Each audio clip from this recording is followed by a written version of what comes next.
I took that whetstone and okay, maybe you want to look away, but this is horrible.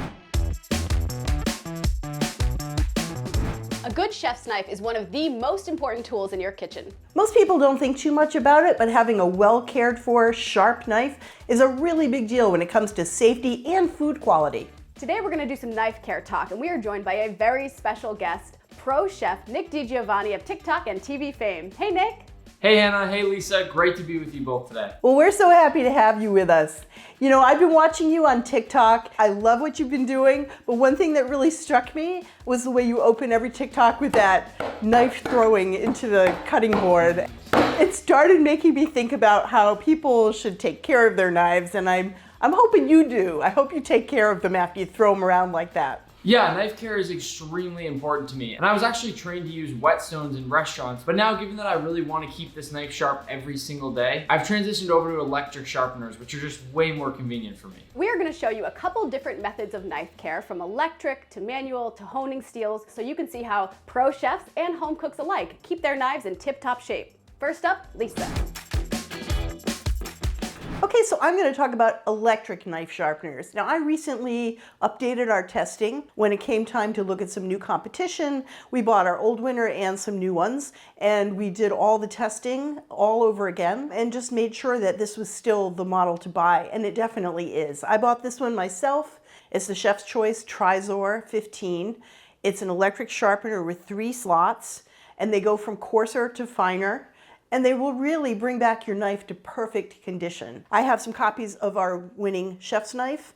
This is the Victorinox Swiss Army Fibrox Pro 8-inch chef's knife, and we love this thing. It's great. It's inexpensive, but it's got really great steel, so it can take a great edge and hold it. But I did a terrible thing when I was sharpening knives to test the sharpeners. I started by dulling the knife on a whetstone. It's a stone that you basically draw the knife over at an angle. You do it on both sides the same way and you'll get a beautifully sharpened knife. Definitely doable. We wanted something a little more instantly usable by anybody, a little more foolproof and repeatable. So that's why we really favor an electric sharpener. They don't take off as much metal as people say. We actually look at the knives, and the bad ones do. They chew up your knife. But the good ones like this one do a beautiful job. We have a test called the paper test where we basically slice the paper. So this is not the sharpest knife. This is actually one of my knife drawer, and I'm kind of embarrassed to say that's the shape it's in. Not great. Here's a factory new copy of this knife, and you can see beautifully sharp. Just, you know, absolutely slices pieces off that paper. So I used a whetstone in my testing in a really unorthodox way that we don't recommend at all. Maybe you want to look away, but this is horrible.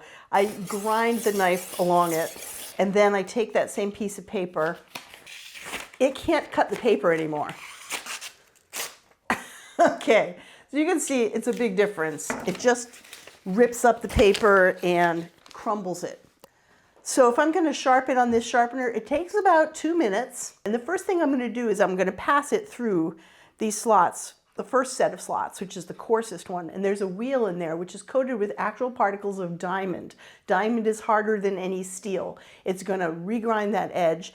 And there's a slot here that has a spring in it. So you cannot mess up that angle, because one of the things about sharpening that makes a whetstone a little challenging, you've got to come in at the same angle every single time. This is going to do that for you. A lot of the sharpeners we tested had too much play in them, and you could hit it at all kinds of angles and wreak havoc on your knife. Take about 3 or 4 seconds per pass, and you're going to do it up to 20 times depending on how bad your knife is. And then you're going to do something that's called looking for a burr. And that is that on the side that it's not sharpened on, it will feel a little rough if you feel across it like this.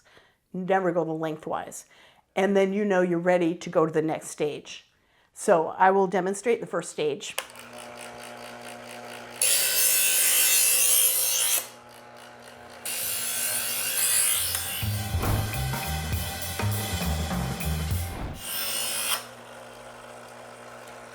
Okay, I can definitely feel a very rough edge all the way down one side, and that's called the burr. It's roughed it up, but it's ground the first bevel, which is the angles of that edge. Now I'm going to go to the middle one. I'm going to do 1 or 2 pulls per side. This time I'm going to take about 3 seconds per pull. You don't want to linger in one spot. You don't want to go too fast. You just want to go at a nice steady pace and try to match it on the other side. Basically 1 or 2 pairs of pulls in the second slot.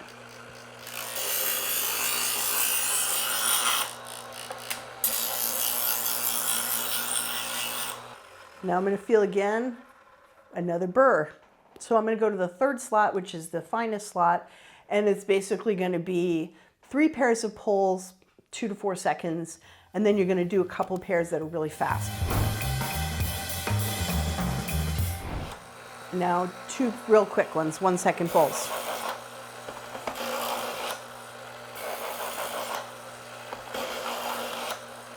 That's it. Now let's get a piece of paper, see how we did. This is the same knife that just bent the paper. Go at the heel. Whew. So that knife is really sharp. When I was testing, I used an industrial sharpness tester that also measured the force to cut a little wire. And boy, it was like as good as factory or even better.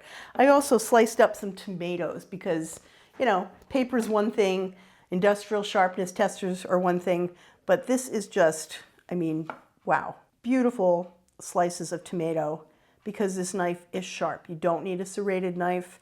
You don't need anything special, but this just glides through the food. A knife is a tool. The point is not sharpening. The point is getting back to cooking and making delicious food. If you want something foolproof, quick, easy, and really effective, then I would say go for the Chef's Choice electric sharpener. So do you use an electric sharpener? Let us know in the comments. And now we're gonna go see Hannah, who's gonna show our winning manual knife sharpener.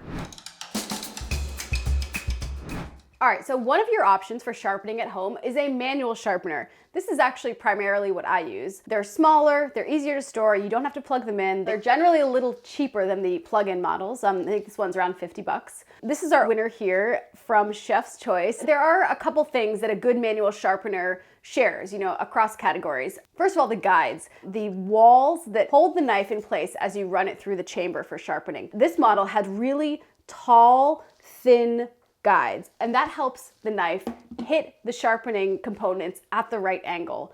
A lot of the other models I tested, there was a ton of play in there, so it was up to the user to, you know, keep a perfectly straight blade as you pulled it backwards. Another characteristic that some of the bad sharpeners I tested shared was they didn't allow full access to the blade, so you weren't able to get complete access, complete sharpening all across the blade. Sometimes like a little bit of plastic on their chamber blocked it, but you really want to sharpen the entire blade, because if you don't, over time, your knife will wear in a weird way, and you'll have, you know, this will all be sharpened, then there'll be a bump here, and you'll have an unsharpened bit at the bottom right here. So you want to make sure that the sharpener can reach fully across the blade, and this is really a sign of a good sharpener. So full blade access and high precise walls to make sure that the blade hits the sharpening components at a precise and steady angle. It doesn't leave it all up to the user. All right, so I'm going to show you how to use a manual sharpener, and you'll see there are 2 slots. The first one is for sharpening, the second one is for honing and polishing, so finishing off that edge. I have a really dull knife here, dangerously dull. So to sharpen this knife, you want to make sure that you get from the base to the tip in an even stroke, and you just slow 1, 2, 3, 4, 5. And depending on how dull your knife is, I can hear this grinding. This is a very dull knife. Depending on how dull your knife is, you might want to do it for 5 strokes and then test it. I'm going to take this one for 10 because I can tell that it's really, really dull. This is my abuse knife that I cut through chicken bones with. It's feeling smoother as I pull it through. Even pressure, 10. You don't need to do as many strokes on the honing and polishing. This is really just finishing it off. Oh my gosh, so much better. So Lisa and I have been talking about sharpening, which is reshaping the blade. Chef Nick DiGiovanni is going to talk about honing, which is realigning the blade. And he's also going to show you a really cool recipe. Let's talk about honing. There's a really important distinction between sharpening and honing. Honing is a way to prolong that sharpness on your knife by giving it quick attention in the kitchen to realign those edges on your knife. Just like with any other tool in the kitchen, you'll want to find a good honing rod. The America's Test Kitchen winner is by Bob Kramer for Zwilling, and it's got a few great characteristics that make it really efficient. First, it's got a really nice sturdy handle that you're not going to lose grip of. Second, the piece on the end of the handle doesn't bow out too much, which lets you get in at that right angle with your knife when you go to sharpen. And it's nice and long, which lets you take those nice big sweeps with your knife. And this honing rod also has different textures on it, which means you can be more or less aggressive based on your needs when honing that knife. Typically with honing, you want to go at about a 15-degree angle from heel to tip. And oftentimes in a restaurant, you might see someone going really fast back and forth like this. I've cut my hand doing that several times in the past, so I want to show you the America's Test Kitchen method, which is a lot safer and has less moving parts. For this method, you'll want to plant the honing rod in the center of your cutting board so that it's not moving around. Then, using that same 15-degree angle, you'll take long swipes back and forth going down the honing rod, alternating each time and going from heel to tip. And again, if you're cooking a lot of stuff, you can use this method to quickly get back to a nice clean edge. I want to bring up an important point that I think a lot of people overlook in cooking. And that's that a sharp knife isn't just important for things like prep work where you're chopping onions or carrots. It really comes into play for presentation. So in order to show the importance of a really sharp knife, I'm now going to show you how to make some pan-seared sesame-crusted tuna steaks from America's Test Kitchen. So let's go. To start, we'll spread a few sesame seeds in a shallow baking dish. We'll then rub about a tablespoon of oil on all sides of our tuna steaks. Then we'll hit each side with a little bit of salt and then a little bit of pepper. Then we'll press each side of our tuna steaks into the sesame seeds to fully coat. Once it looks something like this, we're ready to cook. Now we'll heat 1 tablespoon of oil with a high smoke point in a 12-inch nonstick pan. Once your oil begins to smoke, place down your tuna steaks and leave them over high heat for 30 seconds without touching them. Then turn this down to medium-high and leave it for another minute before flipping. Once they look something like this, give it a flip. Now here's where it's important to have a really sharp knife. We'll slice our tuna into 1/4-inch thick slices. Using a dull knife here would absolutely mangle the sesame tuna crust. And now it's time for my favorite part, eating it. A perfect rare tuna steak, and absolutely nothing can beat that sesame crust. Wow, that tuna looked amazing, and you can really tell how important a sharp knife is. Whether it's electric, honing, or manual, just make sure you use one of those methods to keep those knives sharp. It's really important. Nick, thank you so much for being here with us. Thanks so much for having me. It's been a lot of fun. So for more information about all the products we talked about today, check out the links below. Hit that like button, ask us any of your knife sharpening questions in the comments, and don't forget to subscribe.